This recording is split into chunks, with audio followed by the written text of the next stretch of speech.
Assalamualaikum warahmatullahi wabarakatuh. Di sini saya akan menjelaskan tentang kelangkaan. Yang pertama ada pertumbuhan penduduk. Pertumbuhan penduduk yang tidak diiringi dengan peningkatan jumlah penduduk alat pemuas kebutuhan akan menghambat proses pemenuhan kebutuhan. Yang kedua ada sifat manusia. Sifat manusia pasti berkeinginan memiliki suatu barang atau jasa dalam jumlah yang banyak atau beragam. Yang ketiga perkembangan teknologi. Negara-negara maju biasanya memiliki penguasaan teknologi yang lebih daripada negara-negara berkembang. Yang keempat demonstration efek adalah efek peniruan dilakukan oleh seseorang dalam mengonsumsi produk tertentu karena terpengaruh oleh pola konsumsi masyarakat. Yang kelima kerusakan sumber daya alam akibat oleh manusia. Contohnya, tindakan manusia yang dapat termasuk sumber daya alam adalah pengundulan hutan, pemburuan liar, dan pencemaran lingkungan. Yang keenam ada keterbatasan kemampuan manusia dalam mengelola sumber daya ekonomi. Kualitas pendidikan akan berbanding lurus depan kemajuan ekonomi dari industri. Untuk mengatasi masalah kelangkaan alat pemenuh kebutuhan ada beberapa cara yang dapat dilakukan. Efisien dalam menggunakan sumber daya. Efisien berarti menggunakan sumber daya secara minimal untuk mencapai hasil yang optimal. B. Menggunakan teknologi untuk proses produksi. Penggunaan teknologi untuk proses produksi akan meningkatkan kualitas hasil produksi.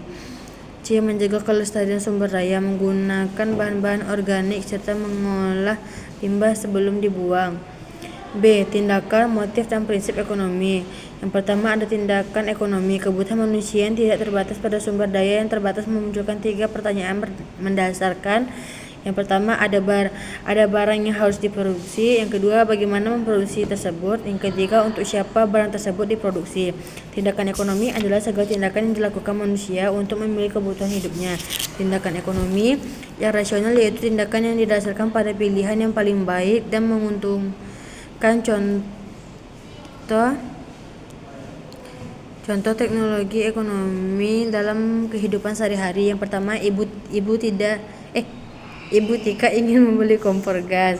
Ismail diberikan uang oleh orang tuanya sebagai hadiah ulang tahun. Febri adalah seorang peternak sapi.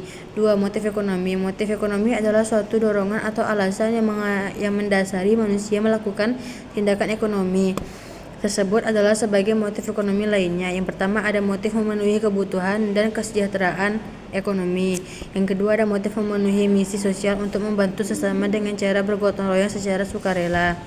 Yang ketiga ada motif mendapatkan penghargaan dari pihak lain. Yang keempat ada motif memperoleh kekuasaan perekonomian. Yang kelima ada motif pertukaran barang. Yang keenam ada motif mengatur kegiatan ekonomi. Yang ketujuh ada motif meningkatkan kinerja pasar. Yang ketiga prinsip ekonomi. Prinsip ekonomi adalah dasar berpikir dan yang digunakan oleh manusia dalam melakukan tindakan ekonomi, yaitu dengan pengorbanan sekecil diperoleh hasil tertentu.